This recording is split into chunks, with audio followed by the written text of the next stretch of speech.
Welcome to a Friday morning here in IMC, Insight Meditation Center in Redwood City, California. And I'm here welcoming you all from my own home. It's about half an hour away from IMC. So good to see the chat messages flowing in.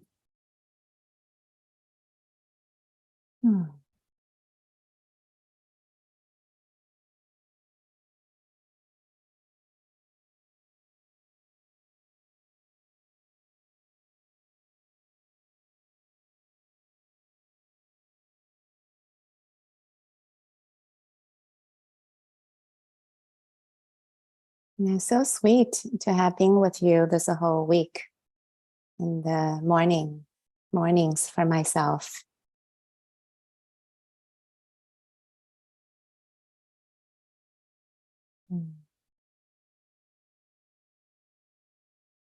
Just enjoying reading the chat messages and feeling a sense of global Sangha here all together.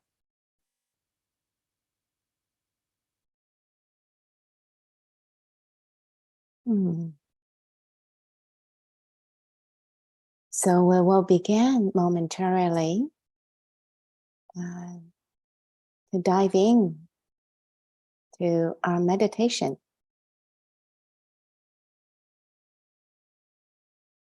And so if you'd like to join me, please find a posture that's supportive for meditative practice for about half an hour.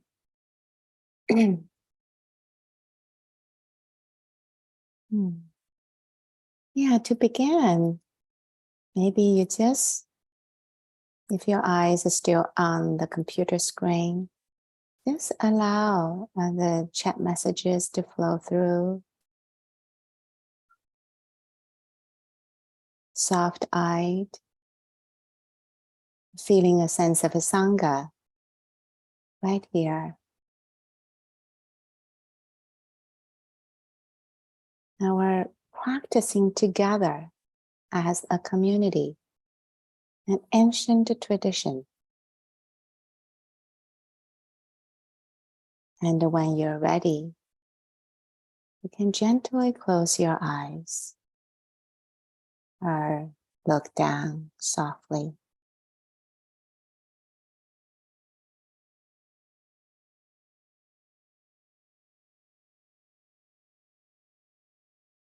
Allow our energy in the thinking, planning to turn inward.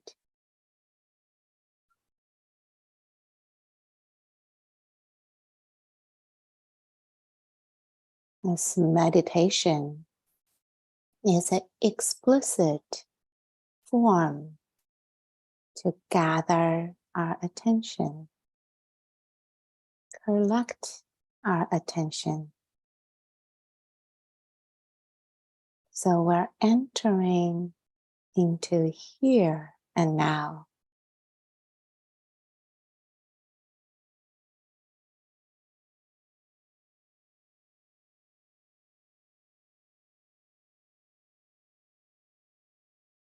Deliberate and kind.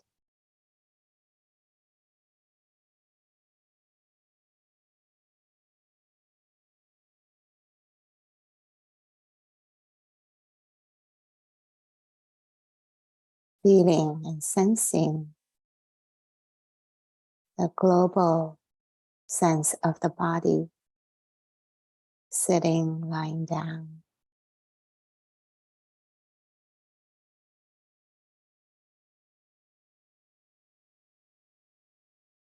Different dimensions of our being, heart, mind, and body began to come together as a whole.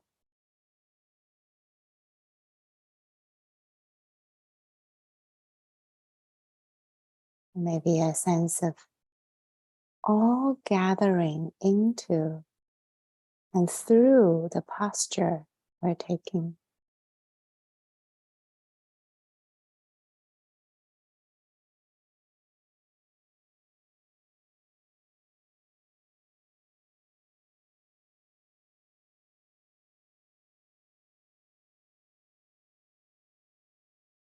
The pelvic floor, the lower half of the body,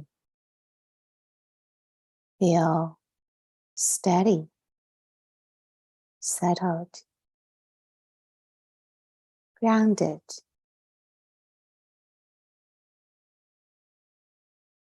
Earthy body resting on earth.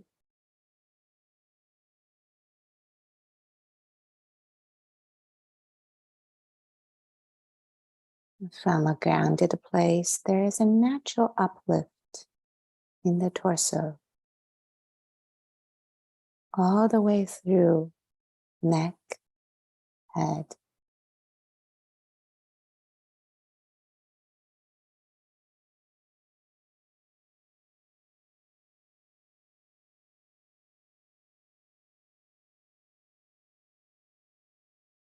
And it feels as if all aspects, all around, within ourselves and outside of ourselves, are gathering here through the body.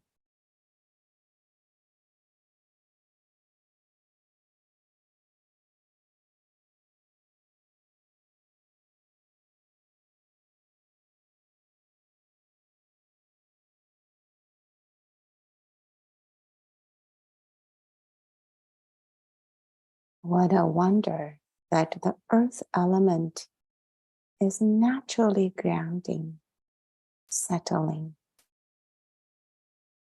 and relatively unmoving.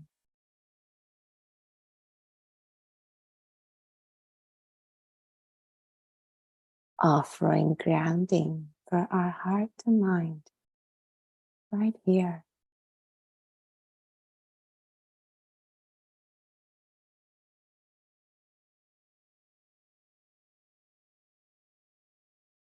The stillness in the body is felt.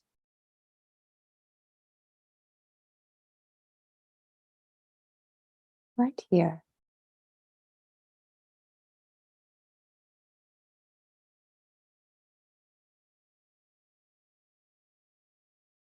Borrowing an image from my teacher, like a stones in the riverbed.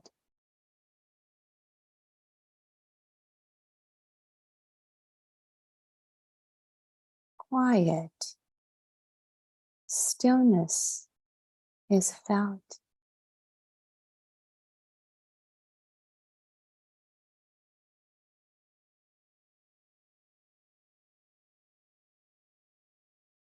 Maybe there is a hint of it, or just a hint of a possibility. However it may show up for you.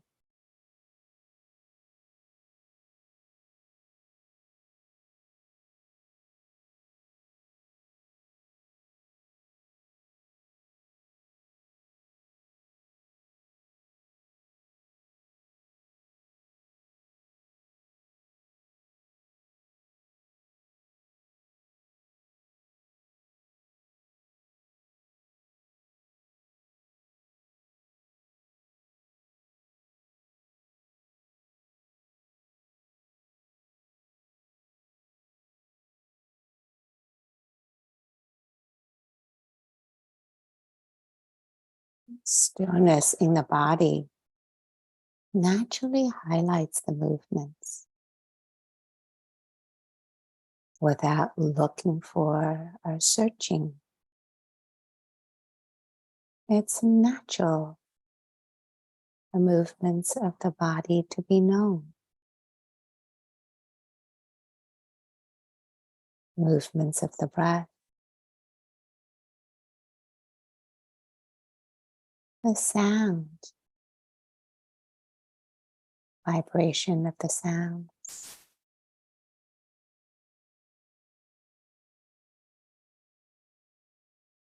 Tingling sensations.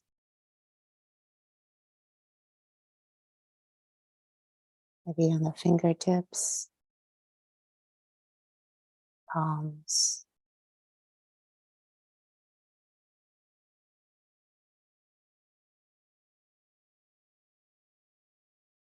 There is a stillness in the body. There is a movement in the body.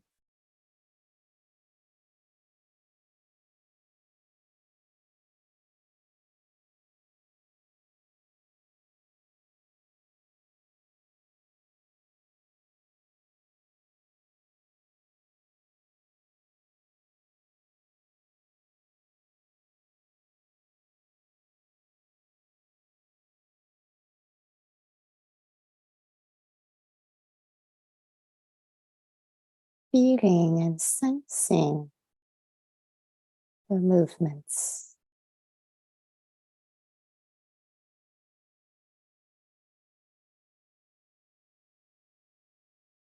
The feeling and sensing is raw, direct,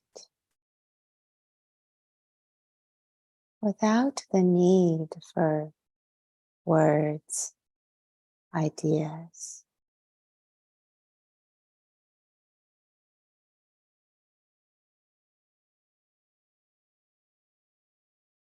Whatever you feel is just right.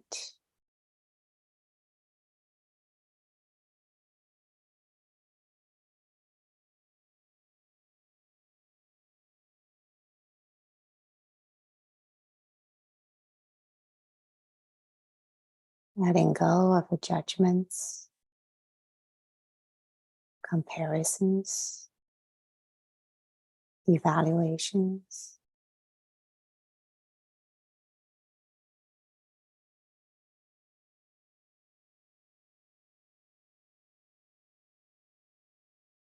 Resting in the simplicity of your experience.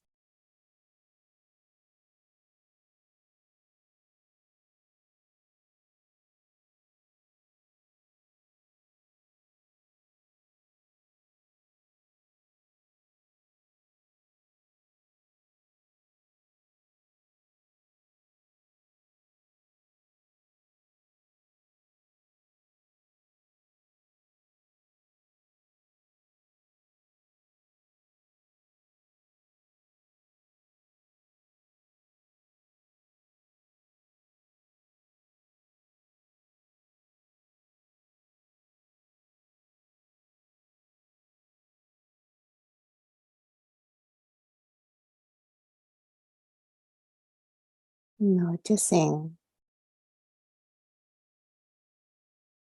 rather the knowing capacity, or the knowing of the movements can be quiet and still.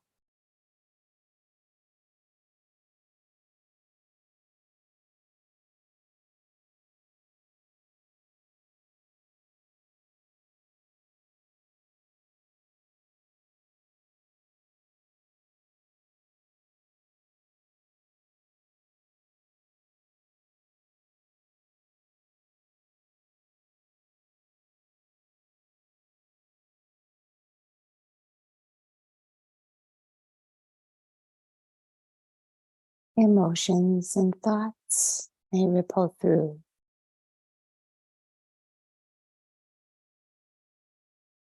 You may feel it somatically, energetically.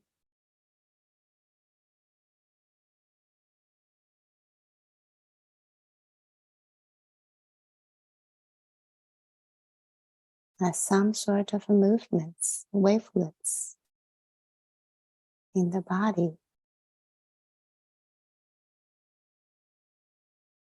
or just in the energetic field.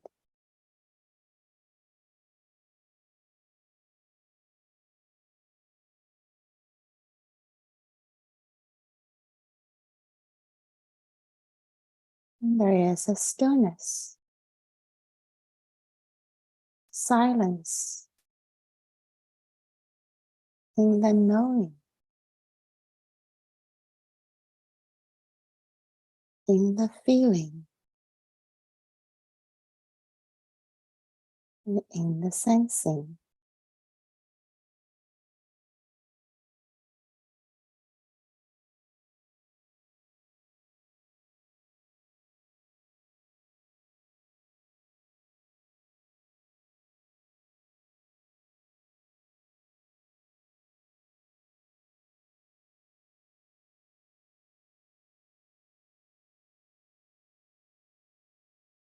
Emotions can be strong or mild or soft.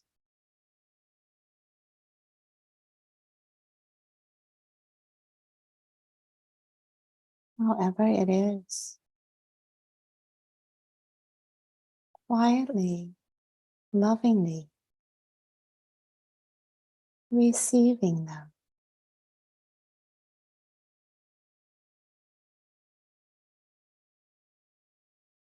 being available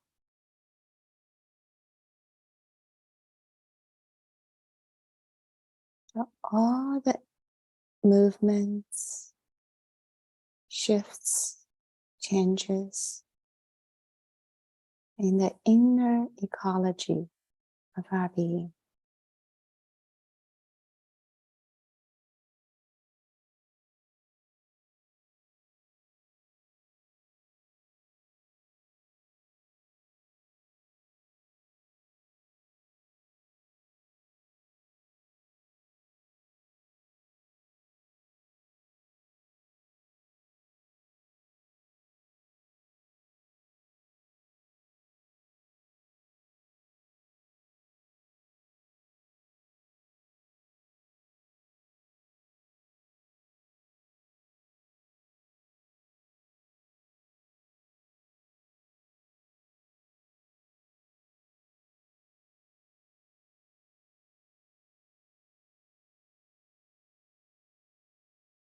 The stillness and quiet that you feel may not need a location.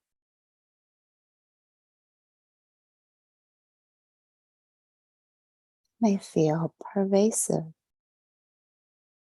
all around.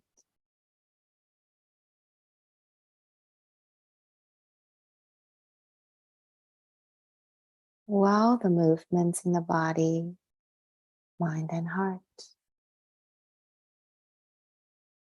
are happening.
If the mind becomes busy,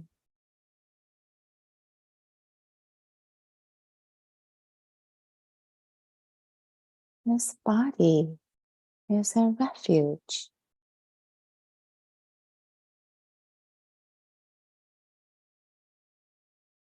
You always return to the felt sense of the earth element, stones in the riverbed,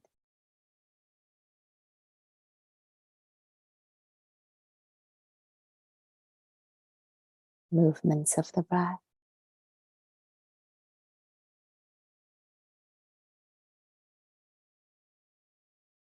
the quiet humming in the body.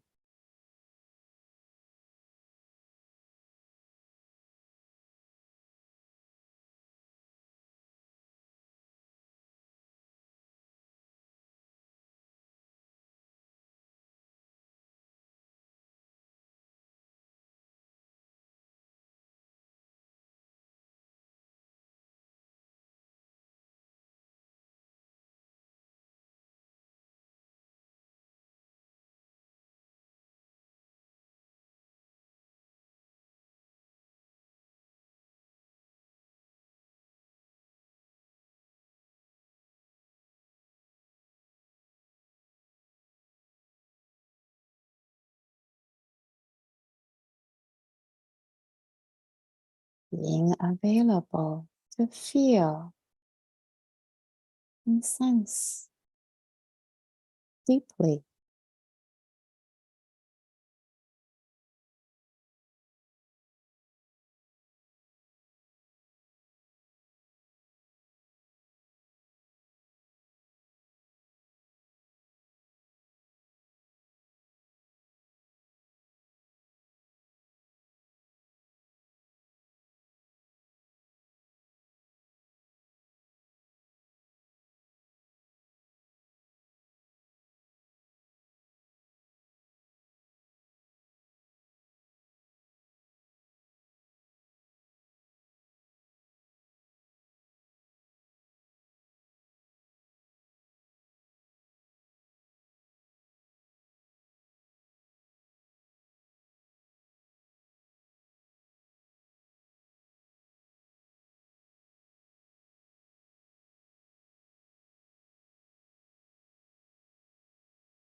This line that my dear Dharma buddy said in the last retreat stayed with me.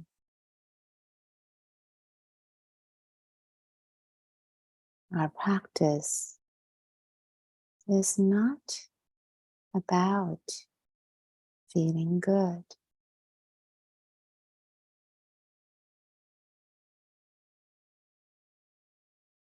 Instead,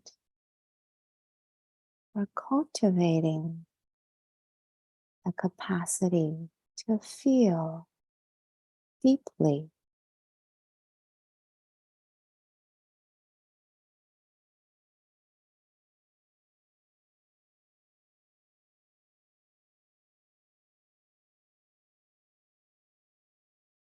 to feel and sense the depth of our being, the vastness of our being.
noticing that the stillness and the movements have no boundaries.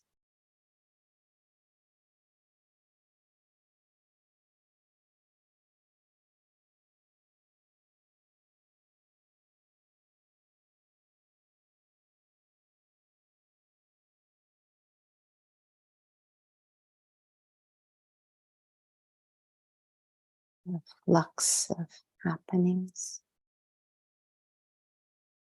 or just the flux of happenings.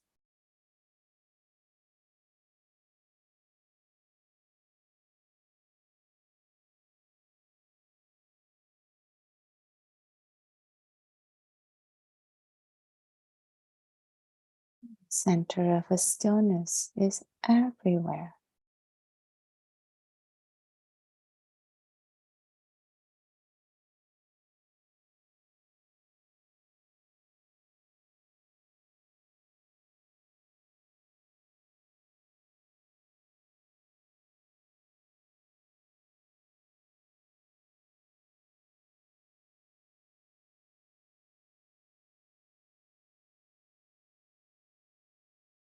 Maybe this is a hint of a hint,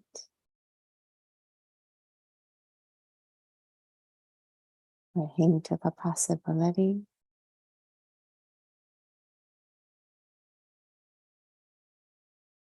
Just being easily satisfied, however it is for you.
The dance of our lives happen in all forms, all kinds of shapes, texture.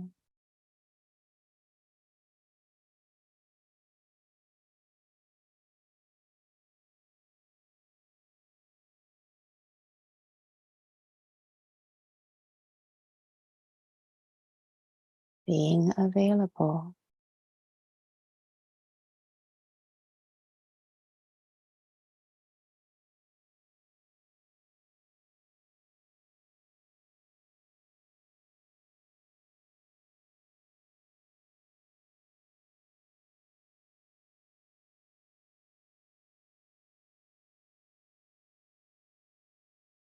warm welcome of all forms,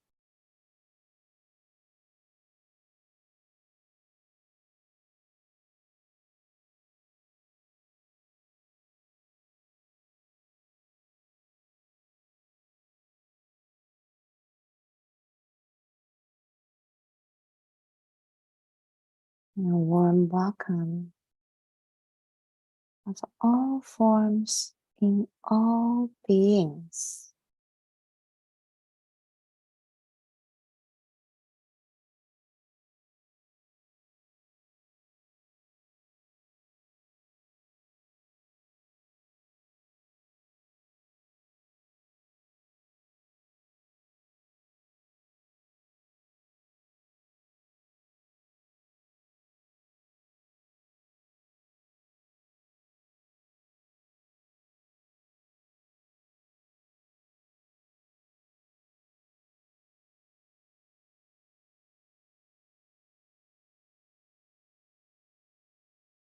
deep bows to each other, to ourselves,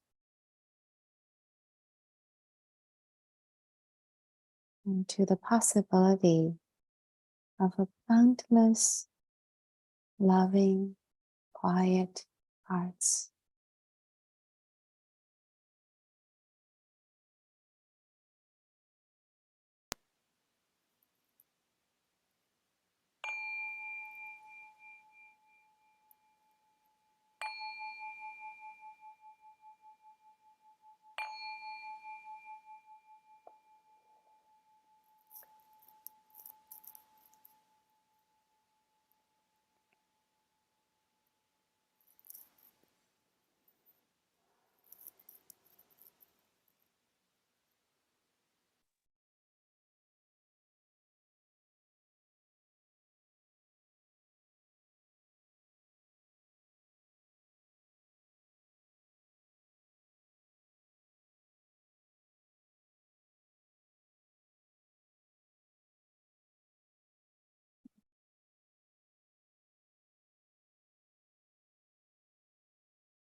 So maybe this meditation set a stage for me to transition into the Dharma talk, the Dharmette. And today I brought the story of a modern day giant in the Theravada Buddhist scene. And I used the word giant to describe how she was a human being with immense heart, mind qualities, immense goodness in her heart and mind. Even though physically she's quite small. And so this is the story of Dipa. I'm going to show the picture. Some of you might know her or know of her, maybe have read the book or heard the stories about her in various Dharma talks. And so, why Dipa? I want to start with a story. And this is a story told by Maria Monroe, who's one of the senior Theravada practitioners in the Western Theravada scene. And this was a time when Dipa and Maria were on an airplane coming to the United States from India. The flight was very turbulent. At one point, the flight hit an air pocket and dropped. And so the drinks and stuff all flew up in the ceiling. And, it took a moment for the airplane to finally settle to kind of a stable air. And so Maria kind of screamed a bit. And Dipa was sitting right across the aisle from her. And so she reached out and took her hand and just held it. And then at some point, Dipa whispered to her, "The daughters of the Buddha are fearless." This is Dipa, the fearless daughter of the Buddha. So, what was her path? How did she come to this possibility of fearlessness? And so she was born 1911 in India and passed away in 1989. So her life actually overlapped with mine. And so kind of there's some sort of a warmth in my heart connecting to this. And so she got married when she was 12 year old. And maybe this was kind of the way back then. And she moved with her husband from India to Burma because he had to work in Burma. And in the early years, maybe not just early, for a couple of decades, she wasn't able to conceive, to have babies. It was not until mid-30s she began to be able to conceive. That was a daunting period as well. She lost 2 babies early on, shortly after birth, and was only able to keep 1 daughter. And this daughter's name is Dipa. And so she's known as the mother of the daughter Dipa. And so her name is known as Dipa Ma. And so you can see this was immensely painful for Dipa Ma.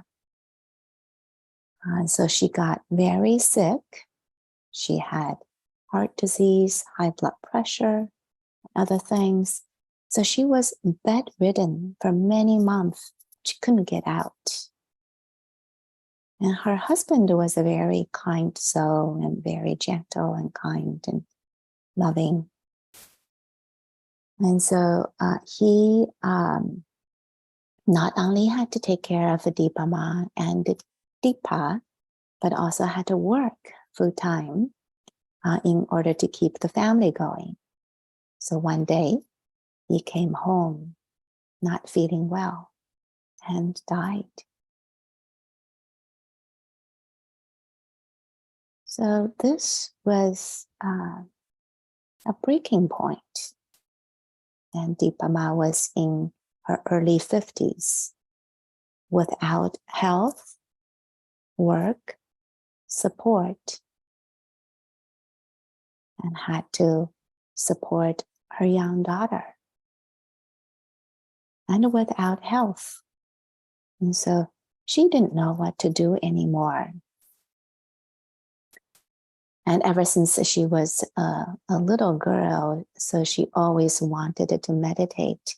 So she decided that she had to go visit a meditation center in Burma. She didn't know what else to do. So she sorted out all her belongings and gave it to her neighbor and asked them to take care of Dipa. And in her own mind, she thought she would never return, probably. And so she went on to her first meditation retreat. When she arrived at the center, she was offered with some basic meditation instructions and a room. And so she began to practice. And very quickly, she got very concentrated. And she was so concentrated that one day she didn't realize a dog was biting her leg. She couldn't move. She just thought she couldn't move her leg, but she wasn't aware that the dog was biting her leg. Not until she turned around and looked at the dog. And well, the dog bite made her very weak. And so she was sent home. And she didn't complete her first retreat. And yet, just with some of the basic meditation instructions, she began to practice at home, whenever and however she was able to do it.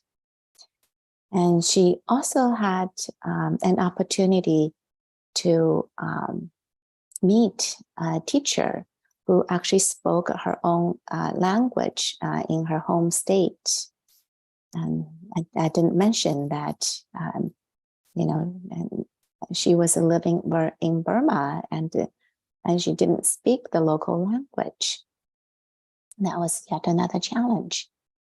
And so this new teacher, whose name is Anagarika Munindraji, taught her meditation. And so with these instructions, she progressed rather quickly and dramatically within some period of time. And the Dharma began to transform her in ways that she could never have imagined. First, her blood pressure was gone. High blood pressure was gone. And she was no longer so sickly all the time. And she had much more energy.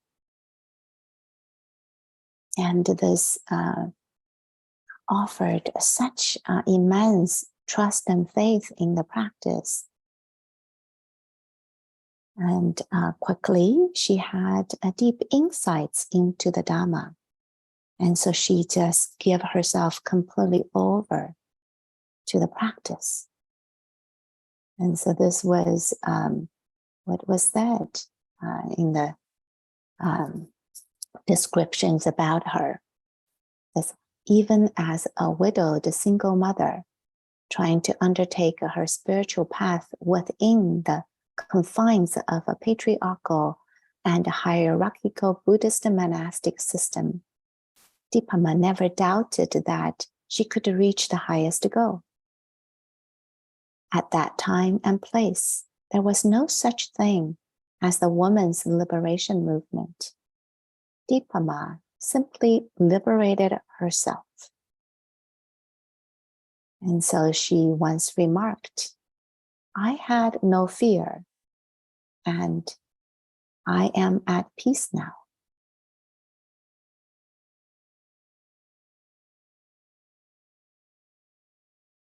And so that was such an immense transformation that became possible for her.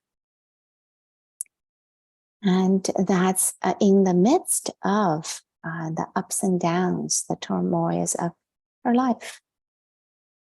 And indeed, Dipa continued to face all kinds of challenges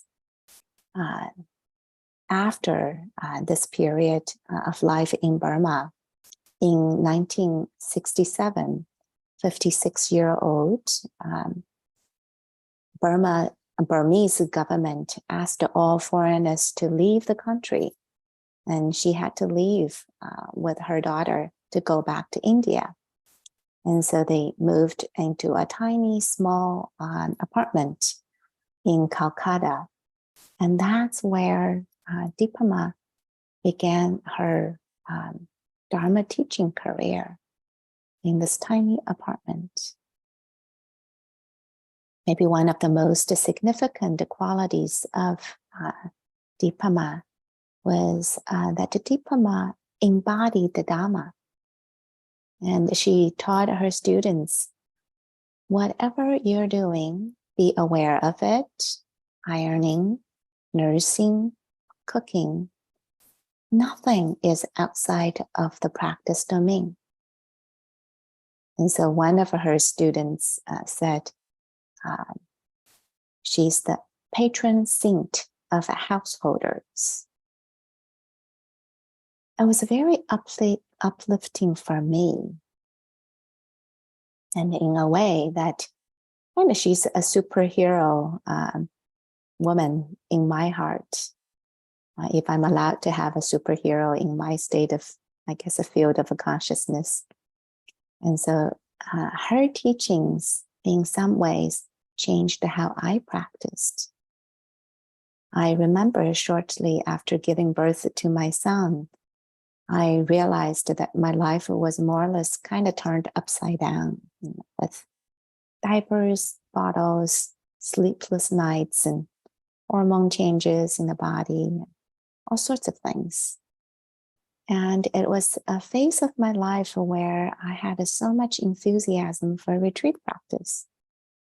And it was very clear that I couldn't do the kind of retreat practice that I used to do. So that was devastating to me. But I remembered Dipa, and she taught nursing mothers to practice while they were nursing. She taught the busy students to practice while they were in school. And somehow remembering the stories opened myself up to a whole new way of practicing that I never imagined. I began to realize, oh, there may be kind of new possibilities for me here. And I decided that I wasn't going to wait for the next retreat. And the practice can start where I was. And so that was kind of a turning moment for my Dharma journey. And my practice began to expand gradually and little by little. I wanted to emphasize on this word gradually, because it wasn't like it was life-changing in the moment. It was a gradual process, and it's still unfolding even to this date. But as I opened to all these different forms of a practice in my life,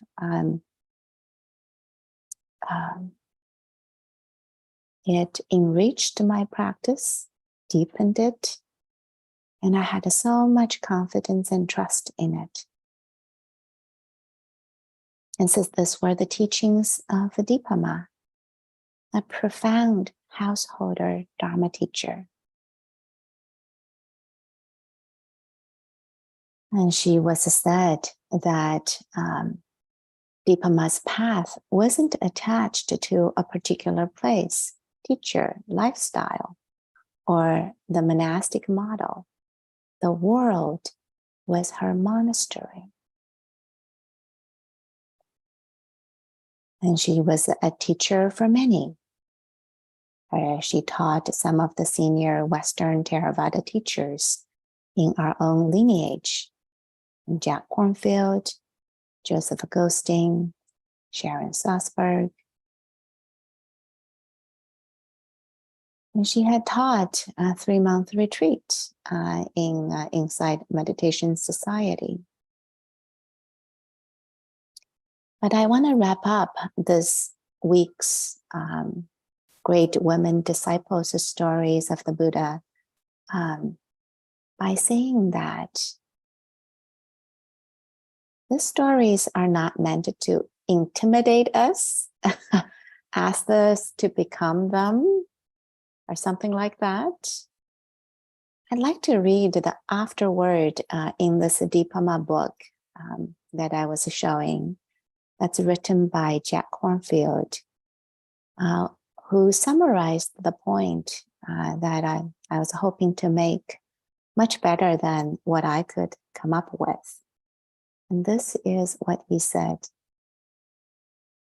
Saintly beings, whether they are the Dalai Lama, Mother Teresa, Dipama, or 1,000 unknown saintly beings living among ourselves, share the same fundamental characteristics of selflessness, great compassion, and peace. Each one of us can carry Dipama's legacy in terms of having that much peace and love. It takes its own time, yet it's possible for anyone. In the end, the point is not to be like Dipama or some other great yogi or saint you might read about or hear about.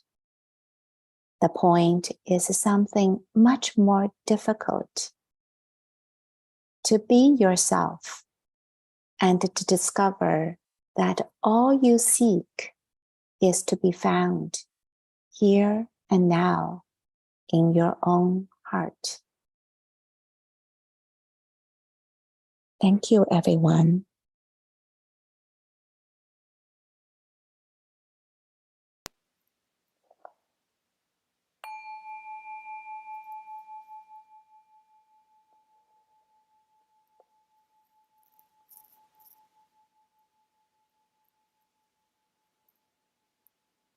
It was so good to be with you all this week.